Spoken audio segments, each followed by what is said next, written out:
Bismillahirrahmanirrahim. Assalamualaikum warahmatullahi wabarakatuh. Perkenalkan, saya Wita Sari dengan NIM 105401104 Pada kesempatan ini, saya akan mempresentasikan proposal penelitian saya yang berjudul Persepsi Guru Terhadap Kurikulum Merdeka Belajar di SD Negeri Nomor 7 Taukom.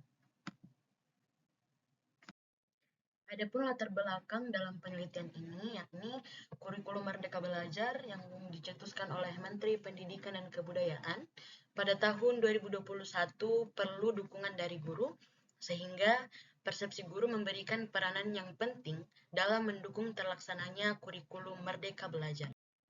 Adapun rumusan masalah dalam penelitian ini terdapat dua, yakni bagaimana persepsi guru terhadap kurikulum Merdeka Belajar di SD Negeri Nomor 7 Taukom dan bagaimana upaya penerapan kurikulum Merdeka Belajar di SD Negeri Nomor 7 Taukom, Kecamatan Ulumanda.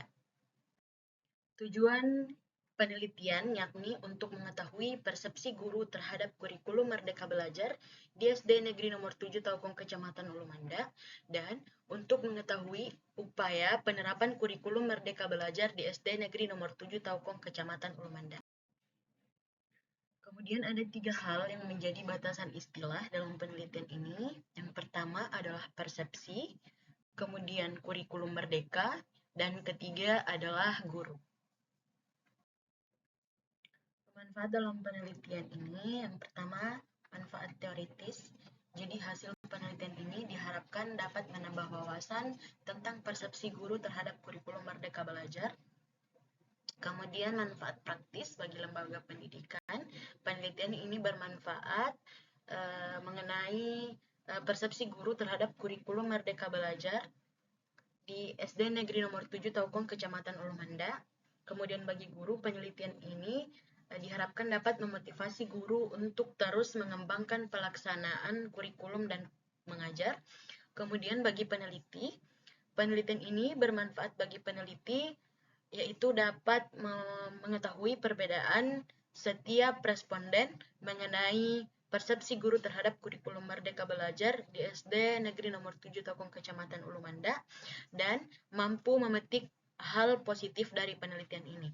Kemudian bagi pembaca, penelitian ini bermanfaat bagi pembaca yaitu dapat memberi informasi mengenai persepsi guru terhadap kurikulum Merdeka Belajar di SD Negeri Nomor 7 Taukom, Kecamatan Ulumanda.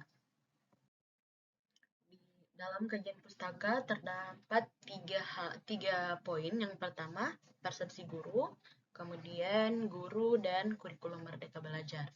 Pengertian persepsi sendiri adalah proses setiap individu dalam mengorganisir, menginterpretasi, dan menafsirkan terhadap sesuatu yang dilakukan secara sadar agar dapat memberikan makna terhadap lingkungannya.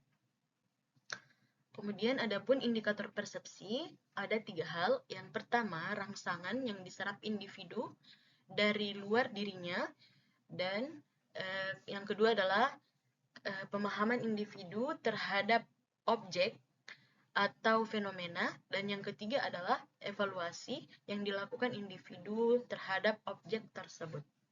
Adapun faktor yang mempengaruhi persepsi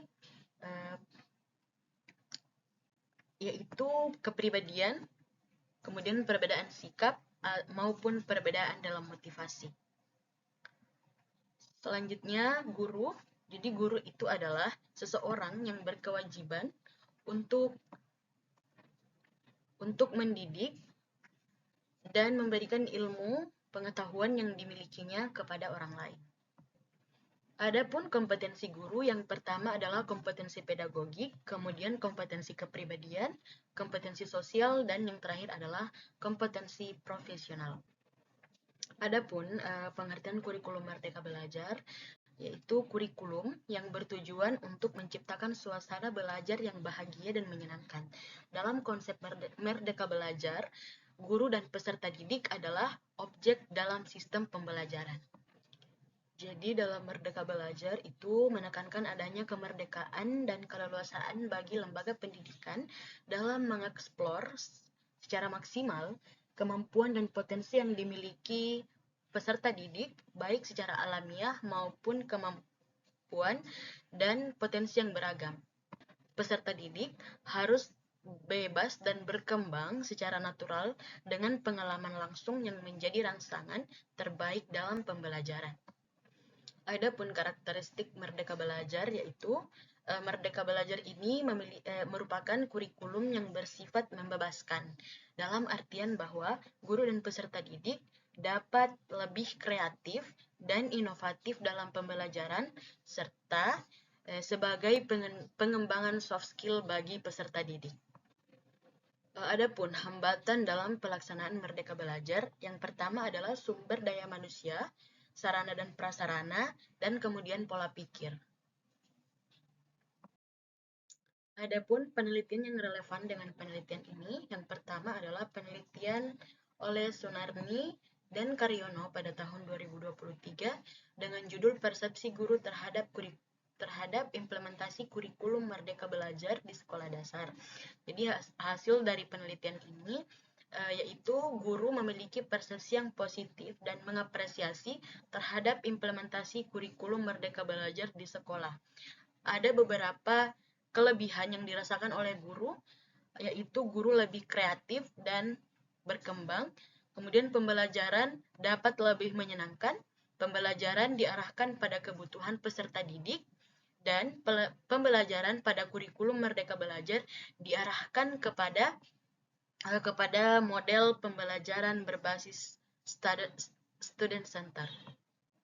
Kemudian penelitian oleh Rahmat Fadli pada tahun 2023 yang berjudul Implementasi Kurikulum Merdeka Belajar di Sekolah Dasar. Hasil dari penelitian ini menunjukkan bahwa kurikulum Merdeka Belajar merupakan kurikulum yang mudah diimplementasikan dibanding dengan kurikulum yang lain apabila guru memahami esensi dari kurikulum Merdeka Belajar. Hal ini karena kurikulum Merdeka Belajar merupakan modifikasi dari kurikulum 2013 yang meliputi berbagai penyempurnaan. Kemudian penelitian yang dilakukan oleh Dendi Wijaya Saputra dan Muhammad Sufyan Hadi pada tahun 2023 yang berjudul Persepsi Guru Sekolah Dasar Jakarta Utara dan Kepulauan Seribu tentang Kurikulum Merdeka Belajar. Hasil dari penelitian ini, peneliti mendapatkan hasil bahwa persepsi guru terhadap kurikulum Merdeka Belajar dipandang positif dan mendapatkan apresiasi yang sangat baik. Jadi, adapun kerangka pikir yang pertama itu adalah kurikulum Merdeka Belajar. Kemudian kita ingin mengetahui persepsi guru terhadap kurikulum Merdeka Belajar serta apa saja upaya guru dalam menerapkan kurikulum Merdeka, dan guru melakukan pelatihan sebagai upaya dalam penerapan kurikulum Merdeka Belajar. Metode penelitian yang pertama, pendekatan dan jenis penelitian. Jadi jenis penelitian ini itu penelitian kualitatif deskriptif. Peneliti menggunakan jenis penelitian ini dengan tujuan untuk mengembangkan mengembangkan konsep sensitivitas pada masalah yang dihadapi. Kemudian tempat penelitian, peneliti melakukan penelitian di SD Negeri Nomor 7 Taukong, Kecamatan Ulumanda, Kabupaten Majene, Provinsi Sulawesi Barat. Adapun sumber data, data didapatkan dari dua sumber. Yang pertama adalah data premier dan data sekunder. Jadi data premier didapatkan dari guru kelas 1 dan guru kelas 4 di SD Negeri Nomor 7 Taukong. Kemudian data sekunder didapatkan dari kepala sekolah dan wakil kurikulum di SD Negeri Nomor 7 Taukong. Kemudian fokus penelitian. Jadi fokus penelitian ditujukan untuk membatasi penelitian kualitatif ini. Jadi penelitian ini akan difokuskan pada persepsi guru terhadap kurikulum Merdeka Belajar di SD Negeri Nomor 7 Taukong, serta upaya guru dalam menerapkan kurikulum Merdeka Belajar di SD Negeri Nomor 7 Taukong. Adapun teknik pengambilan sampel, jadi dalam penelitian ini menggunakan teknik purposive sampling karena sampel yang diambil paling mengetahui tentang masalah yang akan diteliti. Kemudian adapun teknik pengumpulan data dilakukan dengan observasi, kemudian wawancara, serta dokumentasi. Kemudian, uji validitas data dilakukan dengan teknik triangulasi sumber terkait kepada kepala sekolah dan guru di SD Negeri Nomor 7 Taukong untuk mengetahui perencanaan dan implementasi kurikulum Merdeka Belajar. Nah, selain itu, menggunakan pengecekan keabsahan data dengan penyimpulan data, data wawancara, serta observasi yang didapatkan dari kepala sekolah dan wakil kurikulum serta guru kelas. Kemudian teknik analisis data dilakukan dengan reduksi data, penyajian data, dan yang terakhir adalah penyajian dan verifikasi. Sekian presentasi saya. Terima kasih. Wassalamualaikum warahmatullahi wabarakatuh.